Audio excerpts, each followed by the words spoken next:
Lionheart.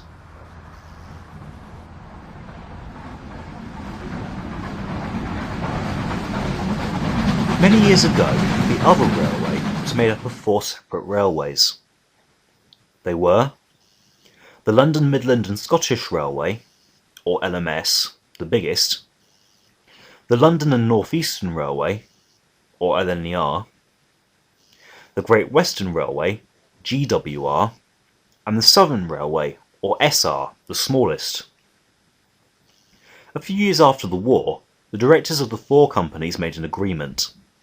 The railways would become nationalised and merged into one enormous network. The new super railway became British Railways, or BR, and, as a result, set the near impossible task of repainting, renumbering, and remarking the thousands of engines all over the country, with their own colours and designs. Only Sodor remained unaffected by this, with the Fat Director maintaining the traditional colours and liveries of the North Western Railway. One of the biggest changes to the engines on the other railway was a new, eye-catching insignia for them all to carry. It was the image of a lion, roaring while astride a great wheel. The engines all carried this mark with pride, evoking cheers and waves from people at the line side as they puffed along with their trains. All except for a few. A handful of tank engines, who worked in the harbours, yards, or anywhere out of the public eye, were not repainted or remarked at once, particularly those of the former Southern Railway. They were kept too busy arranging trucks and coaches to be detained for the lengthy process of repainting and remarking with the new insignia, and so remained as they were. They were renumbered, of course, but still carried their old company names across their tanks, in faded yellow letters on even more faded black paint, which seemed to get dirtier day by day. One of these engines worked at Dover Harbour, the closest dockyard in England to France. Back then, he didn't have a name, just a number, 32109. He was an E2 class tank engine, with 6 wheels, a small coal bunker, and elongated water tanks. 32109 was also the youngest member of his class, being the last to be built of just over 10 engines. He certainly didn't act like the youngest of his class. 32109 was a quiet, sensible engine, who simply got the job done, no matter the size, come rain or shine. He enjoyed his work, playing with the coaches and trucks, but sometimes felt jealous of the engines on the main line, that carried the new colours and markings of British railways. He gazed enviously at them as they passed by, the line of Britain roaring with them, as they snorted out of the station with both goods and passenger trains. 32109 wished he had a crest too. "It's not fair," he complained to the other engines one day. "I always work hard enough for 2. Manager says so. Surely I deserve a crest for that."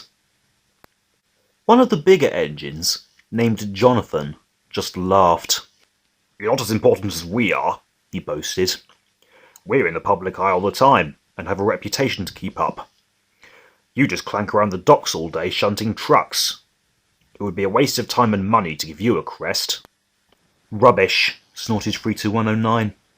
"I work just as hard as you do."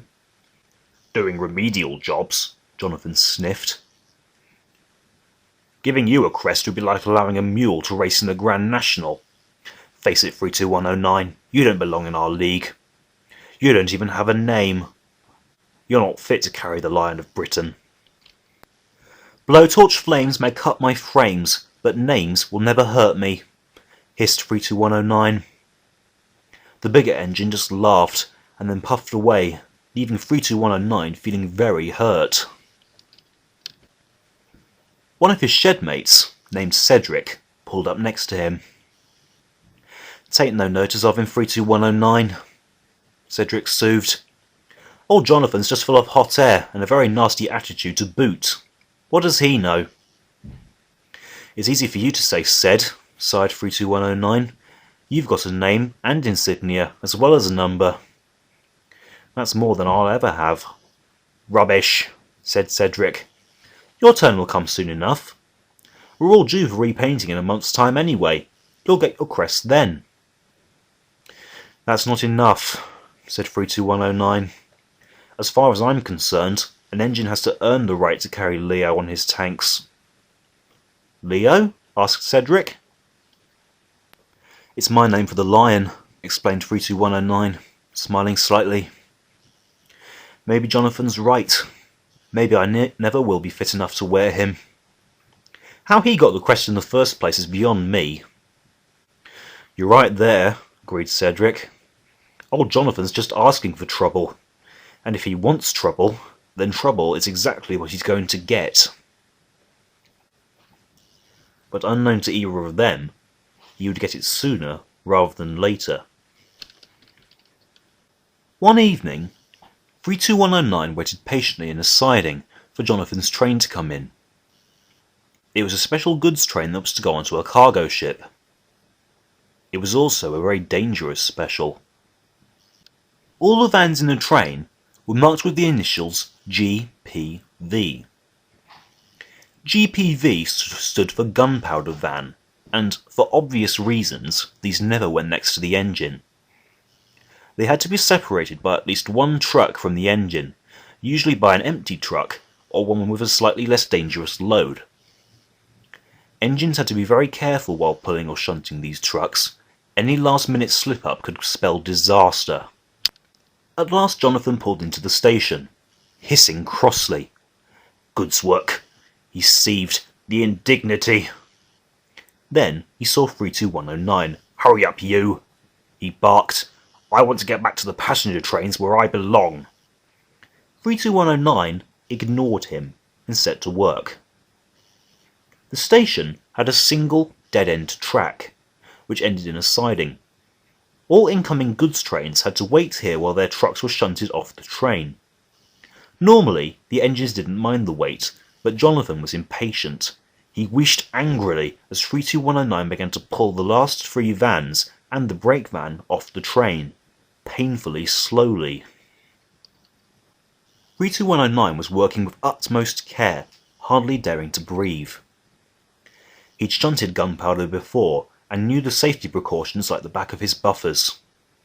32109 had to go slowly. He didn't want to cause an accident. Jonathan thought 32109 was being slow on purpose. "Will you get a move on, you outdated piece of scrap?" he roared, and lurched backwards violently, bumping his trucks hard. "Ouch!" screamed the trucks as he smashed them into each other. "Be careful, you great brute! Watch out!" A workman had just climbed down onto their line to set the brakes on some of the trucks. Almost too late, he saw them hurtling towards him, screaming with fright. He jumped out of the way just in time to miss their buffers, but tripped on a rail joint, and his oil lamp went flying. The lamp hit the truck with a splintering crack. The glass broke, and burning oil spilled all over the buffers, engulfing them in flames. "Ah!" The poor truck screamed, but its screams were drowned in the cries of workmen fleeing in all directions. The yard foreman ran into his office and shouted into a megaphone, "Emergency! Emergency! Clear the area! Emergency!" Men ran for cover as the alarm went off. "Personnel, evacuate the quay immediately! Explosion imminent!" Jonathan's crew didn't think twice. They leapt from his cab and joined the workmen, scurrying for the nearest exits. "Come back!" Jonathan screamed. "Don't leave me here!" But the men didn't turn back. There was no way of moving Jonathan off the train. 32109 stared in horror as the truck continued to burn, screaming in pain. His fireman jumped down and began to uncouple him. "We have to get a move on, old boy," he shouted over the commotion behind them. "If that truck blows, it'll take the whole yard with it." 32109 didn't need telling twice. As soon as his fireman was clear, he began to move, backing away from the vans as fast as he could. He had only moved a few yards when he heard a faint whimper from the siding. Jonathan had begun to cry. His trucks wept with him, certain that they were all doomed. "Hurry it up, 32109, cried the driver. "We must get clear."